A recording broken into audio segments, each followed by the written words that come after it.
Hello everyone, my name is Neha. Welcome back to my channel. So आज हम retarded potential पर पढ़ने वाले हैं, जो आप मेरा थंबनेल देख चुके हो। साथ में हम रेडिएशन के बारे में डिस्कस करेंगे।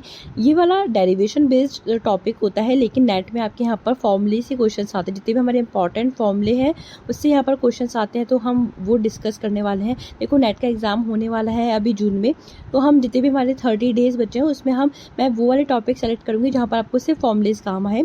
तो ये वाला टॉपिक भी सिर्फ फॉर्मूला बेस्ड ही है। तो आज हम रिटार्डेड पोटेंशियल और जो रेडिएशन पर जितने भी इंपॉर्टेंट फॉर्मूलेज हैं वो डिस्कस करेंगे। साथ में जितने भी इंपॉर्टेंट क्वेश्चंस हैं उस फॉर्मूले से वो डिस्कस करेंगे। ठीक है, तो let's get started. Before that, if like my video, subscribe to my channel और press the bell icon and the button. Thank. देखो, आपको इस तरह के क्वेश्चंस नेट में देखने को मिलेंगे पावर रेडिएशन पर और रिटार्डेड पोटेंशियल पर। तो पावर रेडिएशन पे कौन कौन से फॉर्मूलेज होंगे वो मैं आपको बताऊंगी। ठीक है, और साथ में इस तरह के 5 नंबर के क्वेश्चंस भी आपको देखने को मिलते हैं। तो ये बिल्कुल फॉर्मूला बेस्ड है, आपको टेंशन लेने की जरूरत नहीं है। और 4 to 5 फॉर्मूलेज आपको ध्यान में रखने हैं और उससे ये वाले क्वेश्चंस हो जाएंगे। ठीक है, तो पहले हम रिटार्डेड पोटेंशियल देखेंगे एंड देन फिर हम रेडिएशन देखेंगे। तो इस रिटार्डेड पोटेंशियल में हम एक एक्सेलरेटेड चार्ज कंसीडर करते हैं, जिसके पास क्या होता है, एक्सेलरेशन होता है। चार्ज जिसके पास क्या होता है, एक्सेलरेशन होता है, जो एक्सेलरेट करता है वो हमें पता है क्या करेगा, ईएम वेव प्रोड्यूस करेगा। तो ये चार्ज क्यू है, वो ईएम वेव प्रोड्यूस करता है। और पी ऑब्जर्वर्स ईएम वेव को सी स्पीड से आते हुए देखेगा, क्योंकि ईएम वेव एक लाइट है, उसकी सी स्पीड है, तो ये एक टी टाइम पर इस पी पर पहुंचेगी। इस टी टाइम पर क्योंकि ये चार्ज क्या कर रहा है, एक्सेलरेट कर रहा है, तो ये डिस्टेंस ट्रेवल करेगा। कितनी डिस्टेंस ट्रेवल कर जाएगा, सी टी डिस्टेंस ट्रेवल कर जाएगा। तो ये जो ईएम वेव है ना, बेसिकली इस ऑब्जर्वर को यहाँ से आती हुई दिखेगी, ताकि एक्चुअल पोजीशन से आती हुई दिखेगी।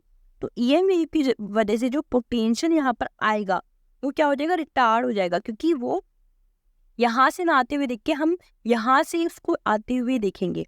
ठीक है, ये हुआ क्यों है, पोटेंशियल में रिटार्डेशन क्यों आ गया है, क्योंकि ईएम वेव के पास क्या है, एक फाइनाइट स्पीड है। और इस फाइनाइट स्पीड की वजह से जो पी ऑब्जर्वर के पास इंस्टेंट वेव पहुंचनी चाहिए थी, वो एक टाइम लैग की वजह से यहाँ से आती हुई दिखेगी, ना कि एक्चुअल पोजीशन से आती हुई दिखेगी। तो पोटेंशियल में क्या हो जाएगा, रिटार्डेशन हो जाएगा।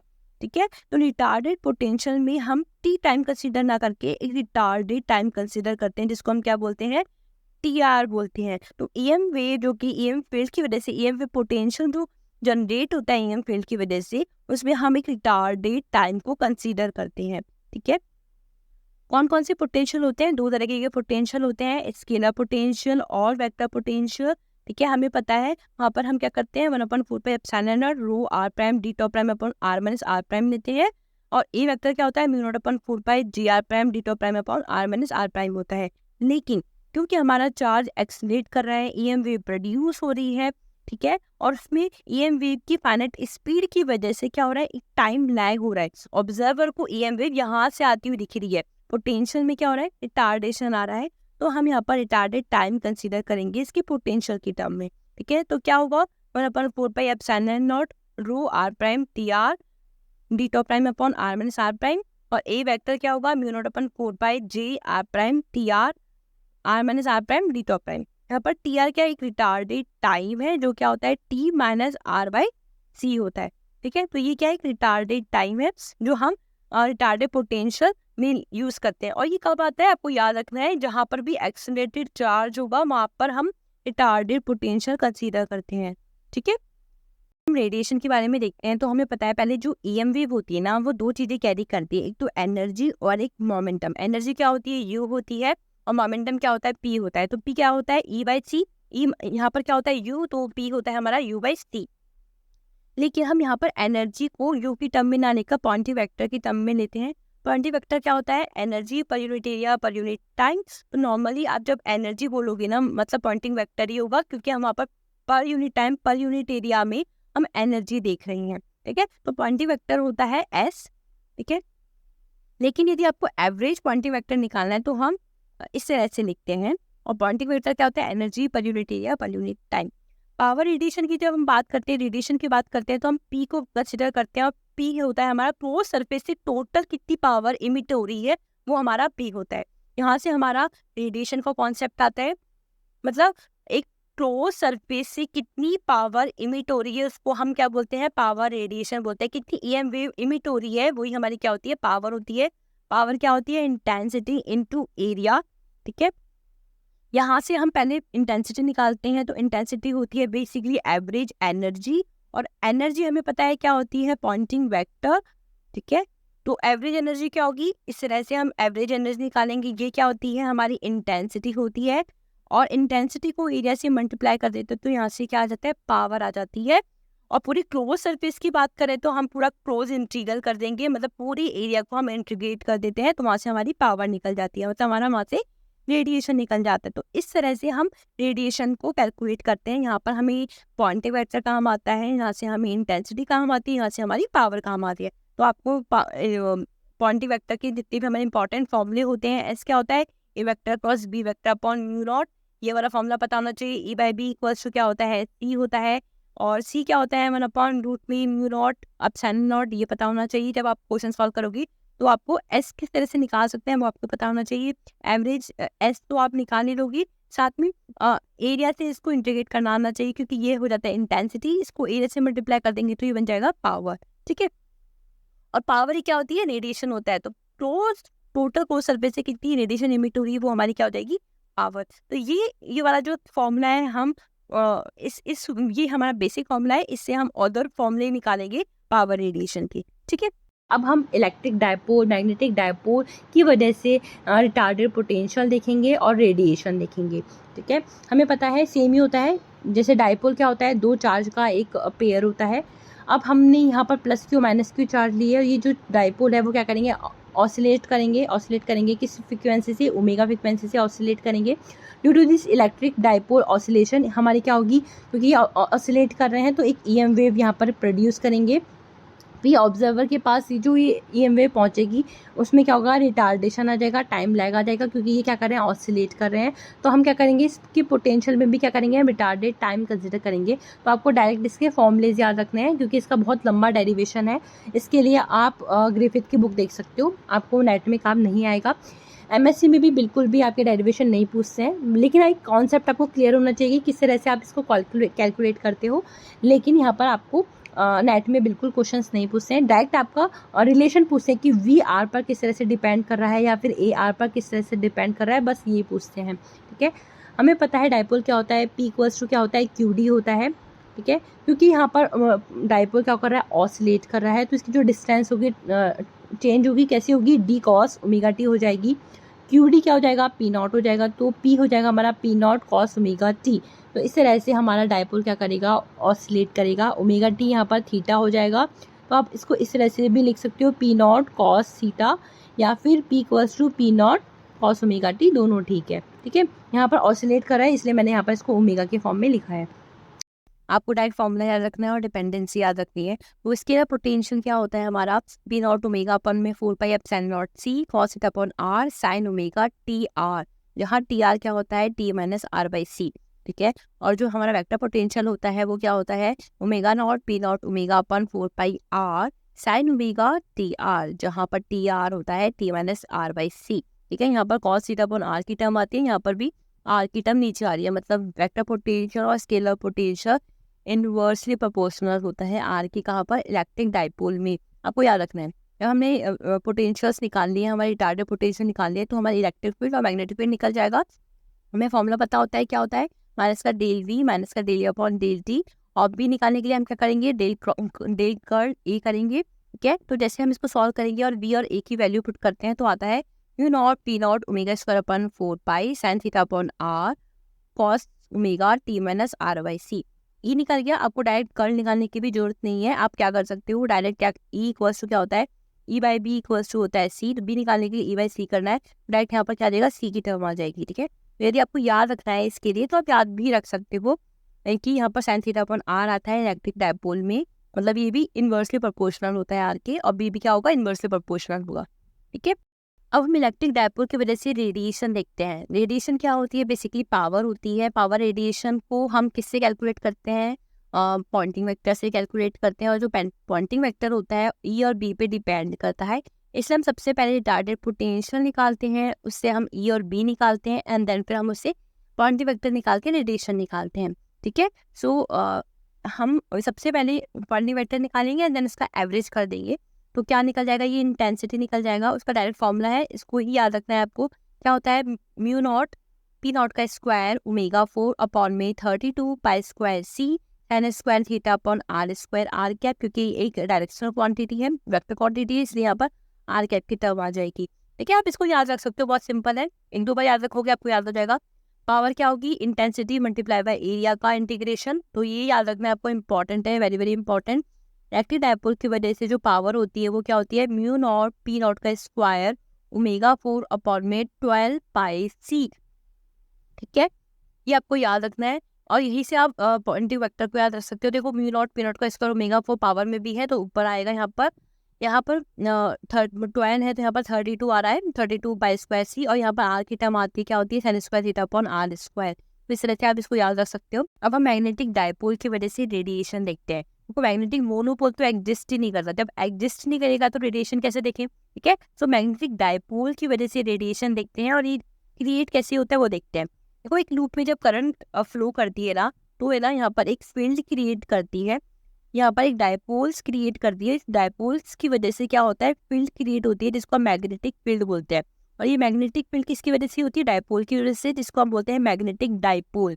ठीक है, और मैग्नेटिक डायपोल का खुद का क्या होता है, मोमेंट होता है, मैग्नेटिक डायपोल मोमेंट होता है, जिसको हम एम से रिप्रेजेंट करते हैं। जैसे इलेक्ट्रिक डायपोल होता है पी, वैसे मैग्नेटिक डायपोल होता है एम। ठीक है, तो एम क्या होगा, सेम पी हमारा था, क्या था, P naught cos omega T था। सेम हमारा मैग्नेटिक मोमेंट क्या होगा, M equals to M naught cos omega T. और ओमेगा क्यों है, क्योंकि ये जो मैग्नेटिक डायपोल है वो क्या कर रहा है, ऑसिलेट कर रहा है अपनी पोजीशन पे। ठीक है, इसकी वजह से हम क्या निकालेंगे, हमारा वेक्टर पोटेंशियल निकालेंगे, क्योंकि यहाँ पर करंट है।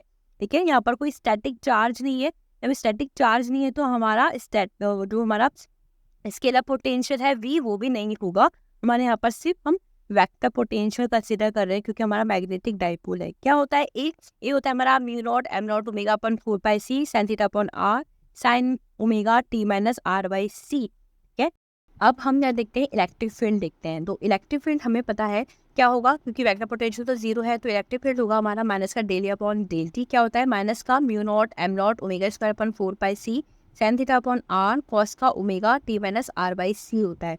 ठीक है, यहाँ पर आपको याद रखना है कि जो पी की जगह हो गया है यहाँ पर एम हो गया है, हम जो 4 पाई एप्सिलॉन नॉट था उसकी जगह हमारे यहाँ पर म्यू नॉट यूज़ करेंगे हम। ठीक है, और यहाँ पर जो भी वेक्टर पोटेंशियल है वो इन्वर्सली प्रोपोर्शनल होता है आर के, तो यहाँ पर भी इन्वर्सली प्रोपोर्शनल ही होगा, कोई चेंज नहीं आएगा। देखो वेक्टर पोटेंशियल है इन्वर्सली प्रोपोर्शनल आर के, इलेक्ट्रिक फील्ड भी हमारा क्या होगा, इन्वर्सली प्रोपोर्शनल।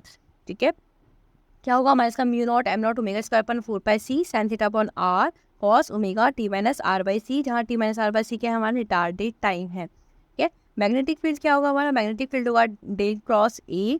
ठीक है, इसको निकालने की जरूरत नहीं है, क्या होता है, ई बाई सी ही होता है, तो आप डायरेक्ट लिख सकते हैं इसको, माइनस का mu naught M naught omega square upon 4 pi C square sine theta upon R, जो कि ये भी इन्वर्सली प्रोपोर्शनल है आर के, कॉस क्या होगा, omega T minus R by C. इस तरह से हमने पहले रिटार्डेड टाइम निकाला, फिर ई और बी निकाला। क्यों, क्योंकि हमें रेडिएशन में ई और बी चाहिए, और ई और बी को सॉल्व करेंगे तभी हमारे क्या निकलेगा, पॉइंटिंग वेक्टर, उससे हमारे क्या निकलेगी, पावर निकलेगी। तो आपको डायरेक्ट याद रखना है, जो हमारी पॉइंटिंग वेक्टर के जब एवरेज करते हैं तो वो क्या होता है, इंटेंसिटी होता है, और इंटेंसिटी क्या होती है मैग्नेटिक डायपोल के लिए, इसको भी आपको याद रखना है। ठीक है, क्या होता है, म्यू नॉट एम नॉट का स्क्वायर ओमेगा 4 अपॉन में 32 pi square C cube sine theta upon R sine square theta upon R square. Same हमारे मैग्नेटिक डायपोल के लिए जो इंटेंसिटी थी वैसी है, क्या है, म्यू नॉट एम नॉट की जगह यहाँ पर पी नॉट होगा, पी नॉट का स्क्वायर ओमेगा 4 अपॉन में 32 पाई स्क्वायर सी था, यहाँ पर सी स्क्वायर आएगा, बस इतना सा चेंज है इसके अंदर।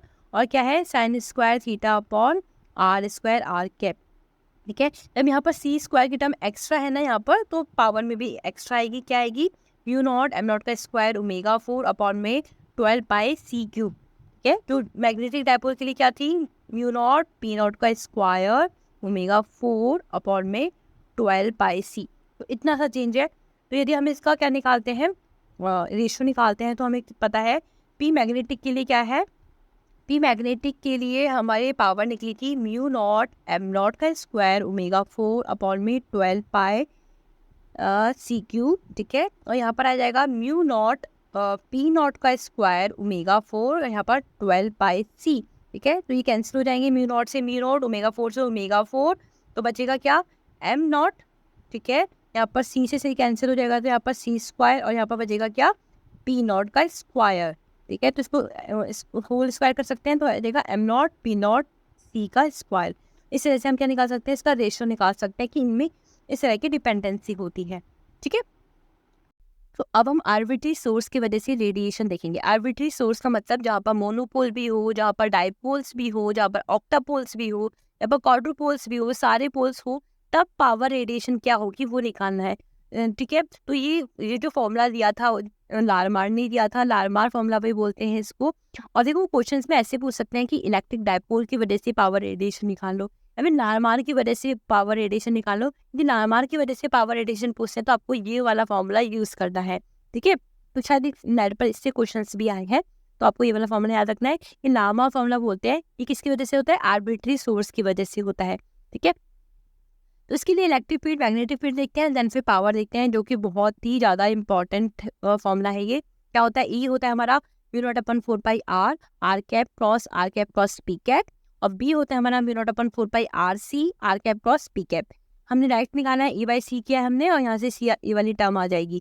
ठीक है, तो अब हम पावर रेडिएशन देखते हैं आर्बिट्री सोर्स की वजह से क्या होती है, mu naught P double dot का स्क्वायर अपॉन 6 पाई सी, जहाँ पी क्या है हमारा डाइपोल है, क्या होता है चार्ज इनटू डिस्टेंस।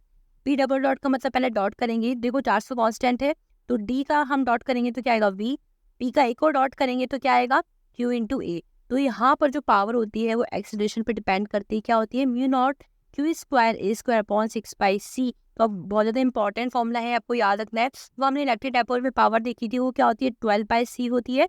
यहाँ पर 6 आ रहा है, थोड़ा सा ये चेंज है, आपको ये भी याद रखना है कि आर्बिट्री सोर्स की वजह से जो पावर रेडिएशन होती है अपॉन में क्या आता है, वहाँ पर 6 पाई सी आता है, और वो एक्सीलरेशन पे डिपेंड करता है, क्या होता है mu not Q square A square upon 6 pi C. ठीक है, अब हम इसके फॉर्मूले देखते हैं जो इन पावर रेडिएशन पर डिपेंडेंट है, और जितने हमें इंपॉर्टेंट फॉर्मूले पता है आपको उसको याद रखना है, क्वेश्चन वहाँ से सॉल्व हो जाएंगे। ठीक है, फर्स्ट क्वेश्चन देखते हैं, the electric and the magnetic field amplitude associated with an electromagnetic radiation from a point source behave at a distance R from the source as.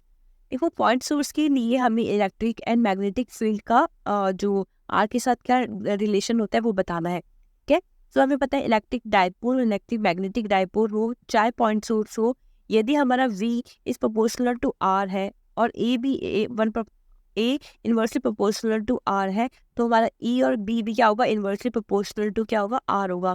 तो करेक्ट आंसर क्या होगा, B, क्योंकि V और A inversely proportional R होता है। Point source के लिए क्या होता है 1/4 पाई एप्सिलॉन नॉट इंटीग्रेशन में रो R प्राइम, क्योंकि पोटेंशियल रिटार्ड हो रहा है, EM वेव है, रेडिएशन है जो कि पॉइंट सोर्स से निकल रही है, तो ये पोटेंशियल रिटार्ड हो जाएगा, TR प्राइम हो जाएगा, यहाँ पर रिटार्डेड टाइम आ जाएगा, and then R minus R prime. ठीक है, और जो वेक्टर पोटेंशियल है वो भी होगा mu naught upon 4 pi J R prime TR upon B R minus R prime D टो प्राइम। ठीक है, for the point source V और A ये होते हैं, यहाँ पर V और A R पे डिपेंडेंट है, इस तरह से ए बी भी क्या होगा, इनवर्सली प्रोपोर्शनल होगा किसकी, 1/R की। हमने इलेक्ट्रिक डाइपोल और मैग्नेटिक डाइपोल के लिए भी देखा था, वहाँ पर भी जो V और A था वो इनवर्सली प्रोपोर्शनल था R के, तो वहाँ पर E और B भी क्या होगा, इनवर्सली प्रोपोर्शनल होगा किसके, R के। तो आपको याद रखना है इनका रिलेशन, वैसे इसका फॉर्मूला भी याद रख सकते हो। एक क्वेश्चन देखते हैं, the instantaneous electric and the magnetic field created at a distance R by a point source is this. ठीक है, where omega A, B are the constant, the unit vectors are the R, theta and phi, form an orthonormal set, the time average power radiated by the source is। तो आपको point source के लिए E और B दे रखा है, और इसके लिए आपको क्या निकालना है, time average power radiated by the source is. ठीक है, तो इसमें हमको पता है कि जब आपको E और B पता होता है तो वहाँ से हम पॉइंटिंग वेक्टर निकाल सकते हैं, क्या होता है E क्रॉस B अपॉन में म्यू नॉट, मतलब आपको यहाँ पर B नहीं दे रखा, E क्रॉस H दे रखा है आपको, मतलब यहाँ से हम जैसे E क्रॉस H करेंगे तो क्या निकल जाएगा, पॉइंटिंग वेक्टर, इसका एवरेज कर देंगे।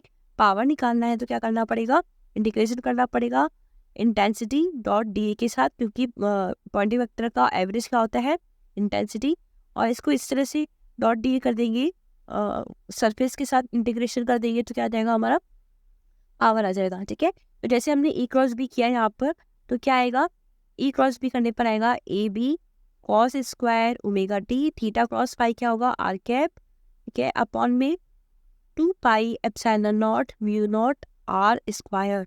तो ये हमारा निकल गया पॉइंटिंग वेक्टर। अब इसका एवरेज कर देते हैं।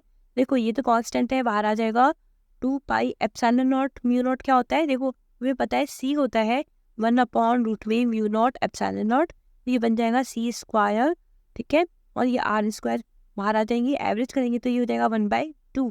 कॉस स्क्वायर ओमेगा टी का एवरेज क्या होगा 1/2, एवरेज कर दिया तो ये हो जाएगा 1/2, ये बन गया 1/4 A B C square R square. ये तो हमारा इंटेंसिटी निकला। यदि हमें पावर निकालना है तो क्या करना पड़ेगा, ए बी सी स्क्वायर, ठीक है, यहाँ पर पाई आएगा 4 पाई आर स्क्वायर। अब हमको इसका वो नहीं पता एरिया किसके लिए निकालना है, तो हमें पता है ये क्या है, स्फेरिकल कोऑर्डिनेट्स है, उसके लिए हम डी क्या होगा R square sine theta d phi, ठीक है, तो ये हो जाएगा हमारा क्या A B C square 4 pi R square से आर स्क्वायर कैंसिल, ठीक है, ये बन जाएगा 4 पाई से 4 पाई कैंसिल, तो क्या हो जाएगा A B C square is the answer, तो इसका करेक्ट आंसर होगा सी, ठीक है।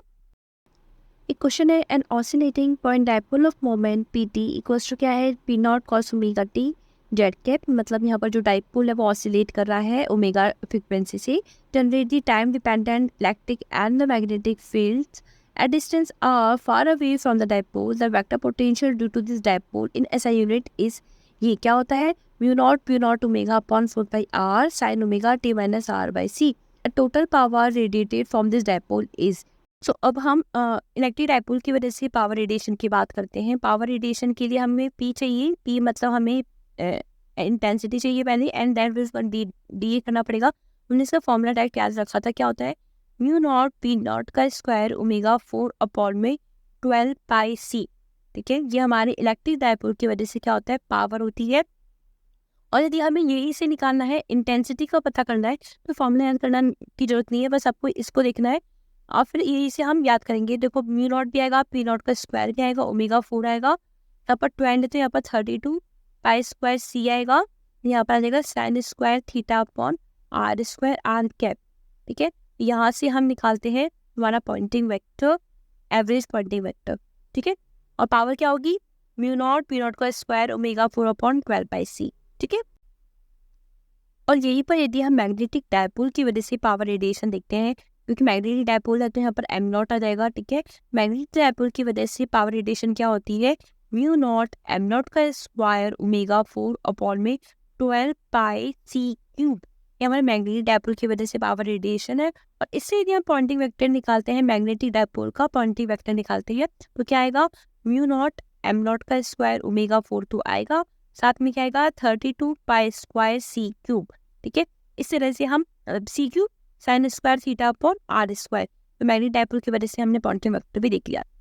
एक क्वेश्चन देखते हैं, a point charge is performing simple harmonic oscillation of amplitude A at a frequency omega, तो using the Larmor formula power radiated by the charge is proportional to, ठीक है। तो हमें पता है लार्मा फॉर्मूला क्या होता है पावर रेडिएशन के लिए, पी होता है हमारा mu not Q square A square upon में 6 पाई सी, ठीक है। आपको याद रखना है लार्मा फॉर्मूला होता है म्यू नॉट, ठीक है, म्यू नॉट होता है क्यू स्क्वायर ए स्क्वायर 6 पाई सी, जहाँ पर ए क्या होता है हमारा एक्सेलरेशन होता है, ठीक है।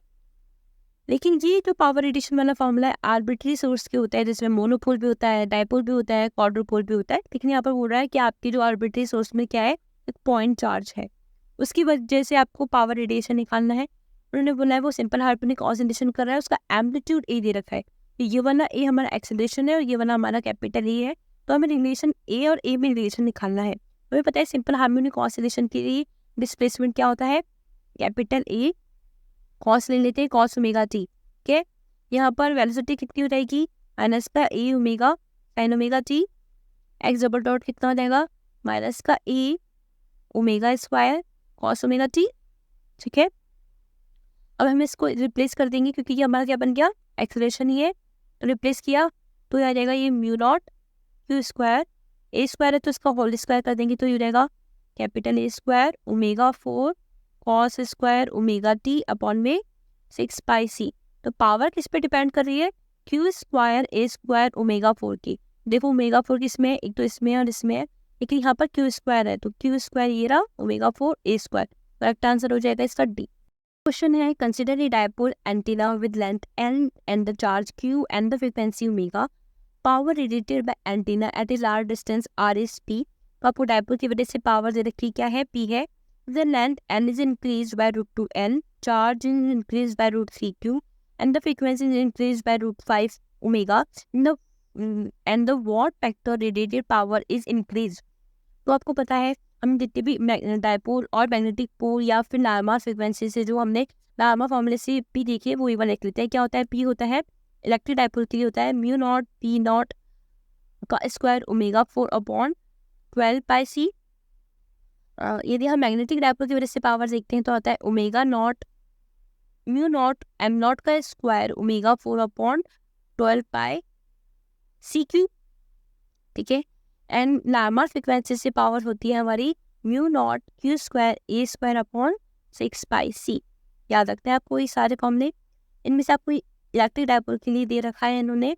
नॉर्मली हमने यदि डायपोल नहीं बोल रखा है मैग्नेटिक डायपोल को हम इलेक्ट्रिक डायपोल ही कंसिडर करते हैं। क्या होता है mu naught P not square omega 4 upon 12 pi सी, ये दे रखा है। यहाँ पर ये बोला है ये तो पी है, यदि हम इसकी लेंथ को चार्ज को फ्रिक्वेंसी को इंक्रीज कर देते हैं तो पावर कैसे इंक्रीज होगी। ठीक है, सो इलेक्ट्रिक डायपोल की वजह से पावर कितनी होगी हमारी म्यू नॉट पी नॉट का स्क्वायर ओमेगा 4 अपॉन में 12 पाई सी। ठीक है, यहाँ पर पी नॉट क्या है हमारा डायपोल है, क्या होता है पी नॉट होता है हमारा क्यू इंटू डी। डी क्या है, दो डायपोल के बीच में डिस्टेंस। ठीक है, यहाँ पर क्या है एंटीना की लेंथ दे रखी है, तो हमारी जो डिस्टेंस होगी डी वही क्या होगी हमारी एल होगी। यहाँ पर एक डायपोल का एंटीना है इस तरह से, तो पी नॉट बन जाएगा हमारा क्यू इंटू एल। क्योंकि हमें यहाँ पर एल में रिलेशन नहीं पता इसलिए हमने पी नॉट को पहले एल में कन्वर्ट किया। क्या होगा mu not Q square L square omega 4 upon में 12 पाई सी, ये हमारा पावर बन गई।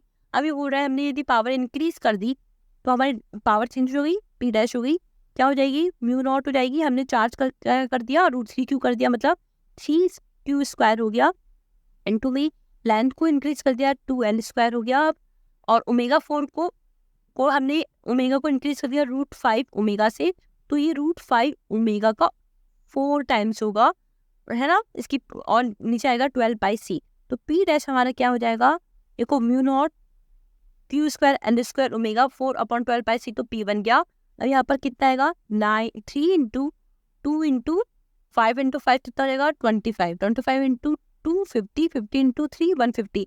जो हमारी पावर हो जाएगी इंक्रीज होगी 150 टाइम्स हो जाएगी जो हमारी रियल पावर थी। ठीक है, तो हमारी इंक्रीज पावर कितनी हो जाएगी 3 इंटू 2 इंटू 25 इंटू पी, मतलब 150 टाइम्स इंक्रीज हो जाएगी हमारे एक्चुअल पावर की। ठीक है, तो इस तरह से आपको पावर के फॉर्मूले याद रखने हैं। क्वेश्चंस में 3 ही फॉर्मूले हमारे नॉर्मली, और ए और बी में आपको आर के साथ क्या रिलेशन होता है वो याद रखना है। आप ये क्वेश्चन रहेंगे। ठीक है, तो that is it from my side. If you like my video subscribe to my channel, press the bell icon and thumbs up button. Thank you.